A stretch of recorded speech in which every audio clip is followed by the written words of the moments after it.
pessoal, tudo bem? Eu estou aqui para introduzir para vocês aí, ajudar vocês no que diz respeito à loja de programação 1, tá? A matéria aí de vocês aí, eu percebi aí que nos grupos que a gente está interagindo, o que vocês estão com dificuldades para entender, tá certo? Eu vou mostrar para vocês na prática o que é, tá bom? Aqui o Visual G e vou passar também para vocês um pouquinho da teoria, né? Essas estruturas de dados aí para vocês aprender aí e ter uma ideia aí do que usar. Então, vou começar aqui, tá? A intenção é criar, dar suporte para vocês em relação ao mapa. O que você precisa saber em relação ao mapa? Você precisa saber.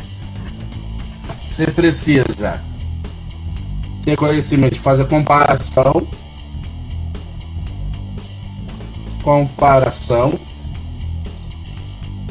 são de vetor.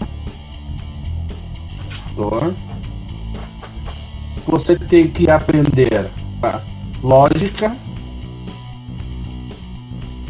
de programação,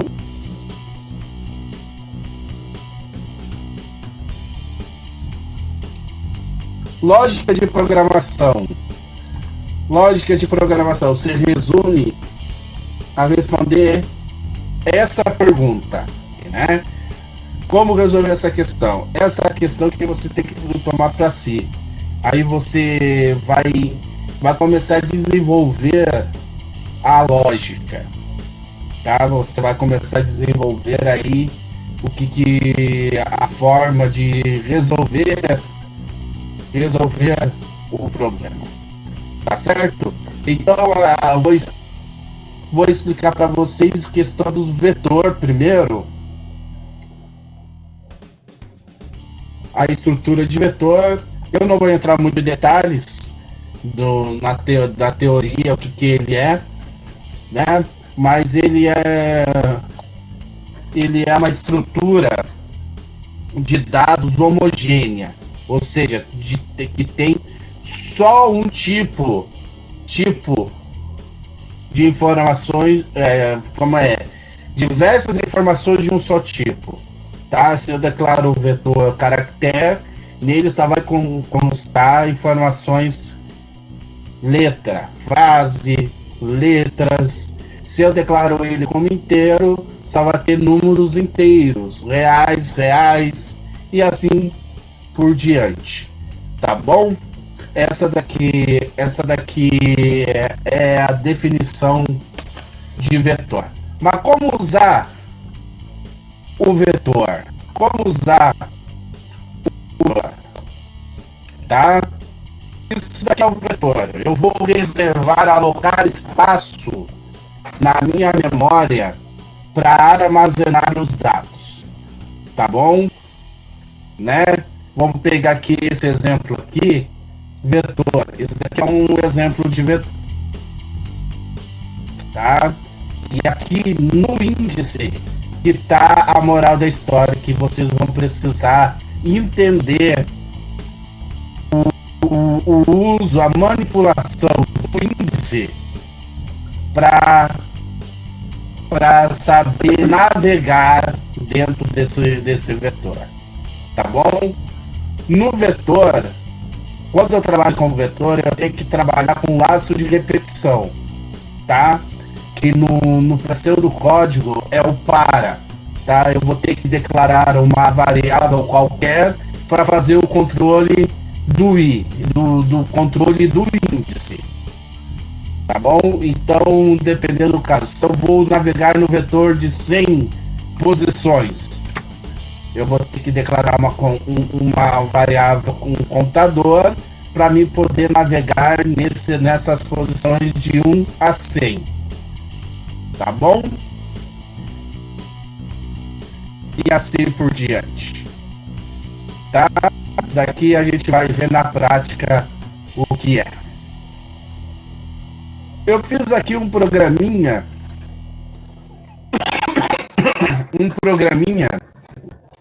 para um contador de caractere, no qual ele vai contar quantas letras tem na minha frase. Eu vou entrar, a minha entrada vai ser uma frase, e ele vai contar para mim quantas letras tem, quantas vogais, quantas consoantes, quantos espaços eu tenho, tá? Dentro desse vetor, tá? Então vamos lá. Digitar aqui, ó, para vocês fazer, colocar o meu nome.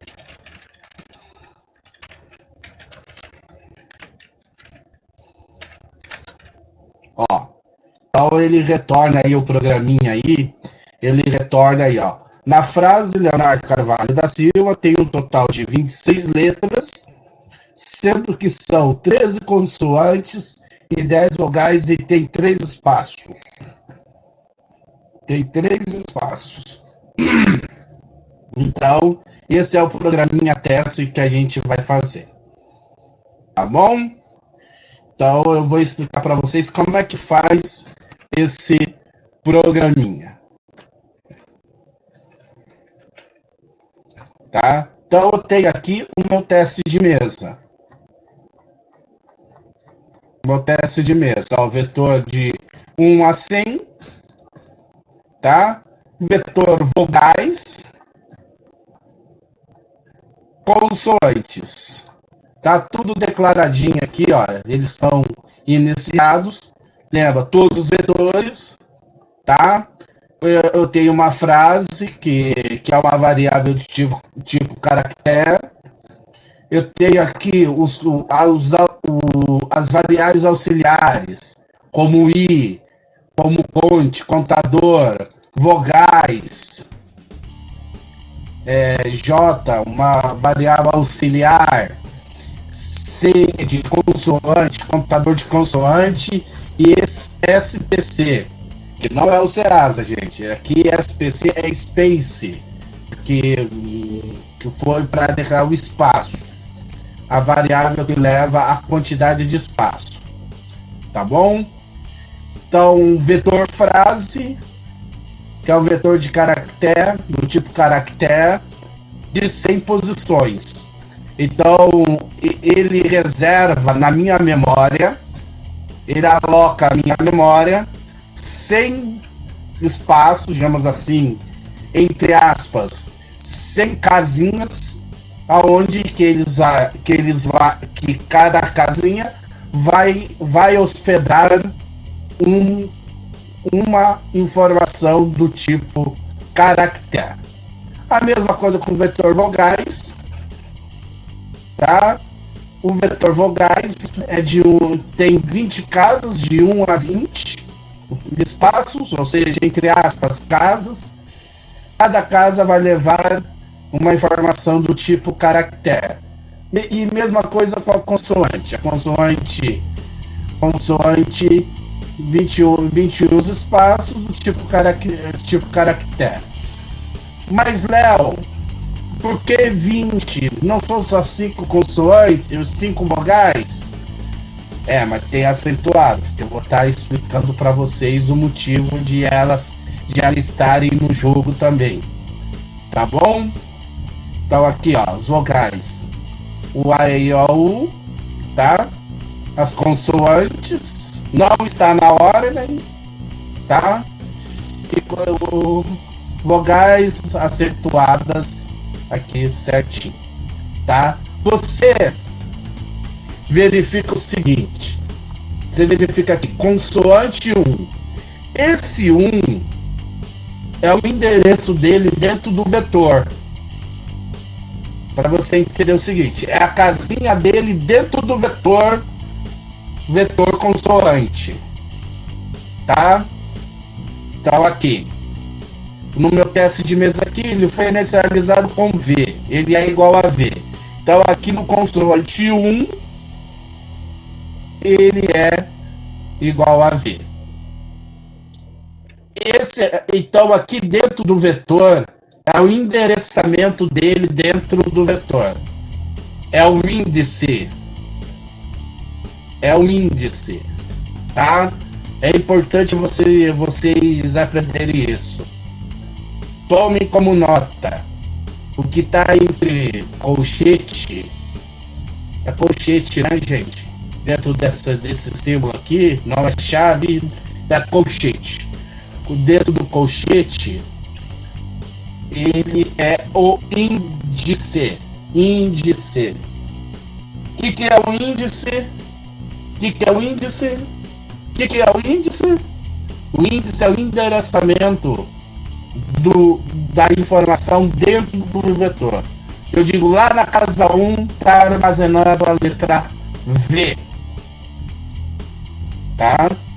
Então lá na casinha 1 do vetor consoante está armazenada a letra V. Tá? Então isso daqui é a mesma coisa. Na 2 o B, pum, e assim para frente. Mesma coisa com a vogal. Vetor vogal 1. Então eu tenho 20 casas e no endereço vetor vogal 1 eu tenho a letra A. No 2 a E e assim vai. A mesma forma de raciocínio.